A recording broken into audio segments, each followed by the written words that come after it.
Long before history had kings or kingdoms, before language carried poetry or law, one book began to answer humanity's oldest questions. Genesis, its very name, means beginning. But what begins here is not just the world, it's meaning itself. In its verses, we discover order born from chaos, love betrayed and redeemed, promises made and kept through generations. It's a story of families torn and restored, of faith forged in wilderness, of a creator who refuses to abandon his creation. From Adam to Abraham, from Joseph's pit to Egypt's palace, every story points to something deeper, the God who turns dust into destiny. Genesis is not a distant record, it's the root of every story we still tell about who we are and who God is.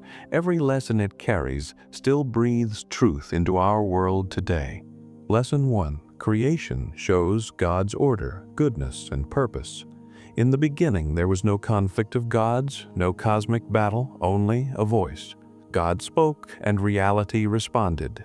Light pierced darkness, waters parted, life unfolded in rhythm and design. Every word ended with a refrain, and it was good. Creation was not random, it was deliberate, harmonious, purposeful. On the seventh day, God rested, not from exhaustion, but to bless time itself. In that rest, the story reveals something profound. Creation's goal was never endless work, but divine fellowship. We were made to reflect that order, to live in rhythm with God's design. The first page of Scripture teaches that the universe is not an accident, and neither are we. Every sunrise, every heartbeat is stamped with the same declaration, "It is good." Lesson 2. Humanity reflects God's image and responsibility.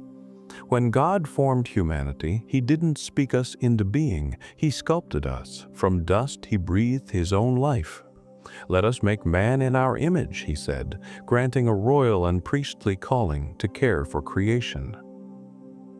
Male and female together carried that likeness, equal, dignified, and tasked to nurture what God called good.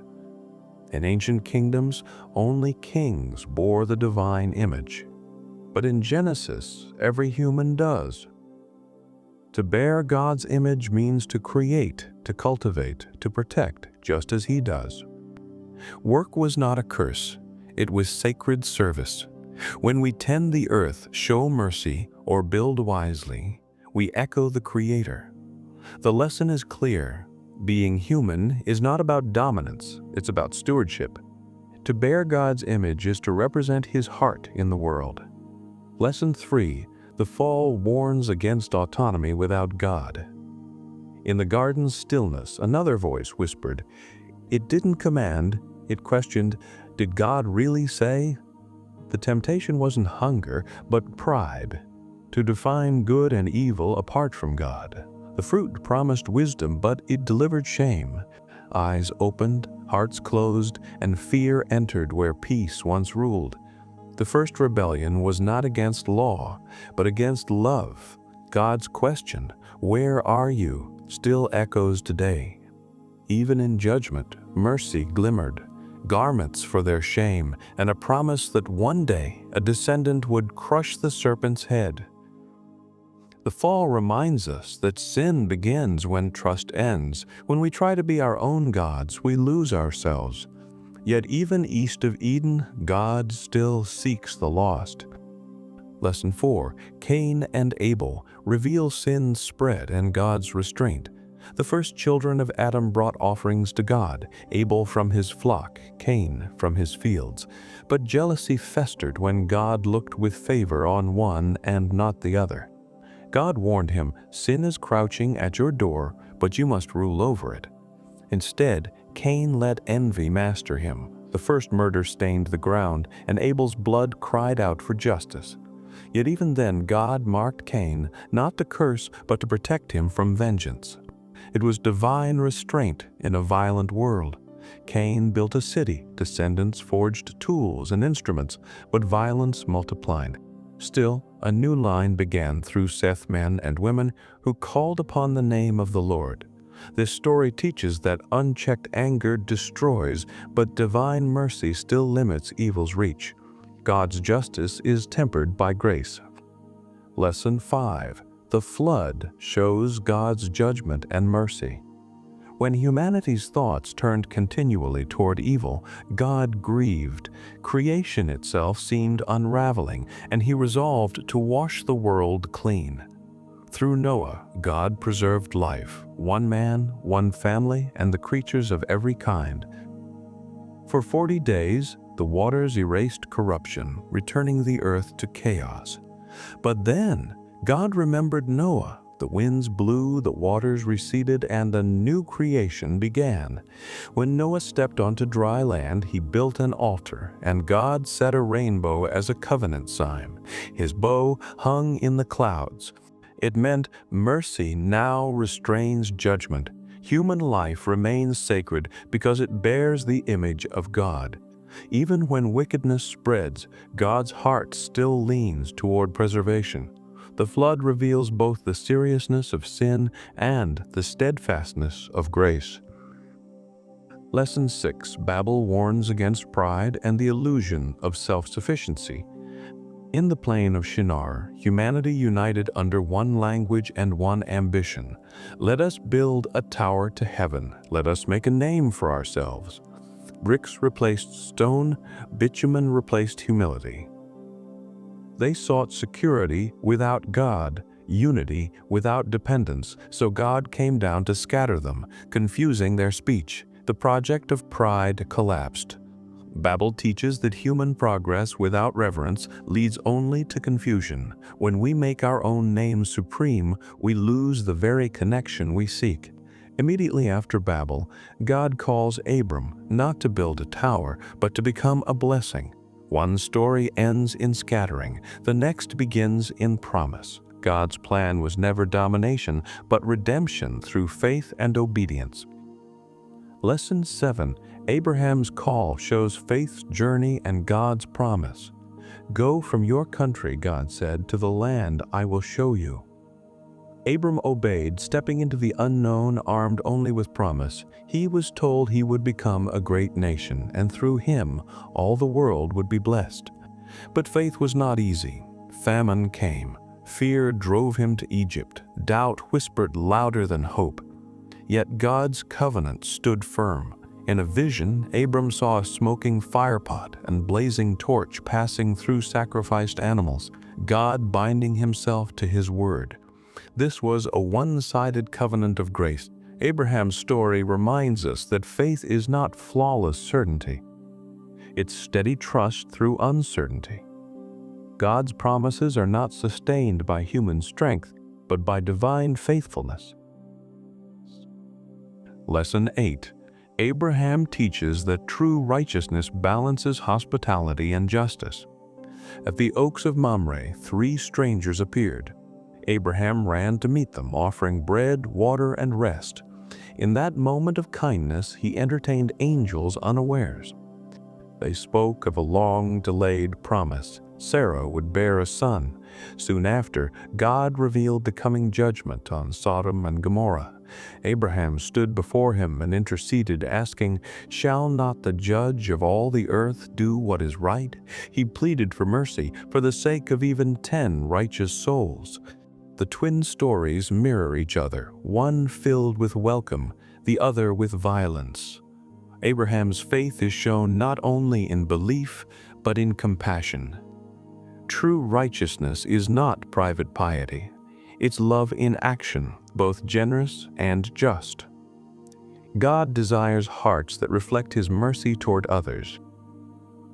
Lesson 9. Hagar and Ishmael show that God sees the forgotten. Hagar fled into the wilderness, carrying wounds no one else noticed. Used, mistreated, and abandoned, she met a messenger of the Lord beside a desert spring. He called her by name and promised a future for her son. In awe, Hagar named God El Roi, the God who sees me. Later, when she and Ishmael were cast out again, God heard the boy's cry and opened her eyes to a well of life. Through her story, Genesis declares that God's compassion is not confined to chosen circles. He sees the invisible, hears the exiled, and provides hope where the world offers none. Hagar's story reminds us that divine attention falls first on those who are overlooked. In every wilderness, God sees and He cares. Lesson 10, Circumcision, reminds us that covenant requires identity and faithfulness. When Abraham was 99, God appeared again. "I am Almighty God. Walk before me and be blameless." The covenant was renewed with a sign, circumcision, marking every male descendant as belonging to God. Names were changed. Abram became Abraham, Sarai became Sarah. Every cut, every syllable carried meaning. Isaac's name, laughter, turned disbelief into joy. This lesson shows that faith is not merely spiritual, it's embodied. The covenant had to leave a mark, a reminder that relationship with God touches even the most personal parts of life. Faith is not a title we claim, it's a transformation we live. Covenant identity calls us to walk differently, act differently, and trust differently, knowing we belong to the God who keeps His promises. Lesson 11. Jacob and Esau reveal that God chooses by grace, not merit. Before the twins were even born, God told Rebekah, "The older shall serve the younger." From the start, divine purpose overturned human custom. Esau, strong and impulsive, traded his birthright for a bowl of stew. Jacob, cunning and restless, schemed to claim the blessing. Neither deserved it, yet the promise flowed through Jacob. Genesis refuses to paint its heroes as flawless. God's plan unfolds through deeply imperfect people. The story reminds us that grace is never earned, it's given. God does not choose because of worthiness, but because of mercy. Through Jacob's deceit and Esau's anger, the divine purpose moved forward. The lesson is humbling. God's faithfulness does not depend on our perfection, it transforms it. Lesson 12. Jacob's journey teaches that transformation comes through struggle. Fleeing his brother's wrath, Jacob slept beneath the stars and dreamed of a ladder reaching heaven. Angels ascended and descended as God renewed the covenant promise. Years of labor and trickery under Laban followed lessons in patience, humility, and perseverance. On his return, Jacob wrestled through the night with a mysterious man. At dawn, limping and exhausted, he received a new name, Israel, one who strives with God. He had wrestled and prevailed not by strength, but by persistence. The wound became the mark of transformation. When Jacob met Esau, the man he once feared, reconciliation replaced vengeance. This story teaches that encounter with God changes us. Sometimes blessing comes through struggle, and wounds become reminders of grace. God breaks what He intends to bless. Lesson 13, Joseph's story, shows that God turns evil into good. Joseph's brothers sold him, intending to erase him from memory. What they meant for evil, God repurposed for salvation. In Egypt, Joseph rose from slave to governor, interpreting dreams, storing grain, and saving nations from famine. Years later, the brothers who betrayed him stood before him again. Broken, repentant, and afraid, Joseph wept and forgave them. "Do not be afraid," he said. "You meant evil against me, but God meant it for good." His words summarize the heartbeat of Genesis. Human sin cannot cancel divine purpose. Joseph's integrity in temptation, his patience in suffering, and his mercy in power show the wisdom of faith under pressure. When life seems unfair, remember, providence may be hidden, but it never sleeps. God can weave tragedy into redemption. Lesson 14, Genesis ends, teaching that God's promises outlast every generation. The story closes in Egypt. Jacob blesses his sons, describing destinies shaped by both failure and faith. Judah, once flawed, receives a prophecy of kingship that will one day point to the Messiah. Joseph, now old, sees that even Egypt is not the final home. God will surely visit you, he says, and you shall carry my bones up from here. His final act is one of faith, believing in a promise that would be fulfilled centuries later. Genesis ends not in despair, but in expectation. The seeds of redemption are already planted. The lesson is clear. God's promises are bigger than our lifetimes.